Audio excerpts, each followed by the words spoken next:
With a population of around 100,000, there's an equal number of Tongan diaspora living in New Zealand, Australia and the United States. And then in normal times, the same number of people visit the islands of Tonga each year as tourists. The first regular radio broadcasting station in Tonga was inaugurated under the call sign ZCO on July the 4th, 1961, with 10 kilowatts on 1020 kilohertz. This call sign was changed to A3Z exactly 14 years later in 1975, and the medium wave channel was changed to 1017 kilohertz 5 years later again in 1980. Throughout the years, there have always been two medium wave transmitters at 10 kilowatts each installed in the radio station at Nuku-Alofa, one as the active unit and the other on standby. Back more than 30 years ago, in 1989, a new shortwave service was inaugurated in Nuku-Alofa in an endeavour to bring local radio coverage to all the islands in the Tonga group. The initial temporary shortwave unit was made locally, and it was rated at just 200 watts. A more substantial transmitter was installed shortly afterwards, and it operated with 1 kilowatt on the 60-metre band channel of 5030 kilohertz. The antenna system was a horizontally polarised dipole. A storm destroyed the antenna system in 1993, after which the United Nations UNESCO provided a new 1 kilowatt transmitter and a new antenna system. However, 4 years later again, in 1997, Cyclone Hina caused further damage to the antenna systems and to the transmitter itself.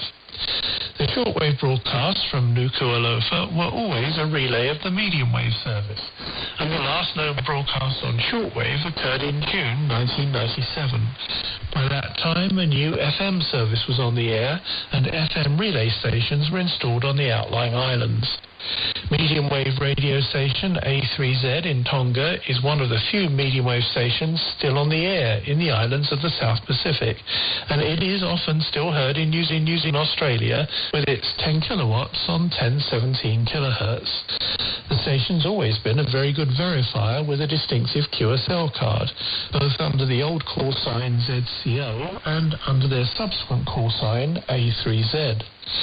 Many of the QSL cards issued by station A3Z carry unique postage stamps, such as one in the circular shape of a camera lens and another in the shape of a banana. Back to you, Jeff.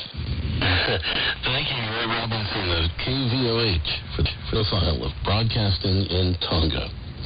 For many years, the two major international broadcasters that were widely listened to in the South Pacific were Radio Australia and Radio New Zealand International.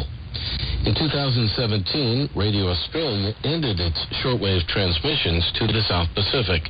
So Radio New Zealand International, which later changed its name to Radio New Zealand Pacific, is now the major shortwave voice in the region. RNZ Pacific has been covering the Tonga tragedy extensively. Here's part of a newscast from January 17th. RNZ News at 1 o'clock. I'm Marama Tipore. It's now believed that at least 3 people have died following the eruption in Tonga on Saturday. New Zealand's High Commissioner in Nuku-Alofa is understood to have heard the details from Tonga police. Lisa Foon has more. There is now a huge cleanup operation underway in the town. It has been blanketed in thick volcanic dust.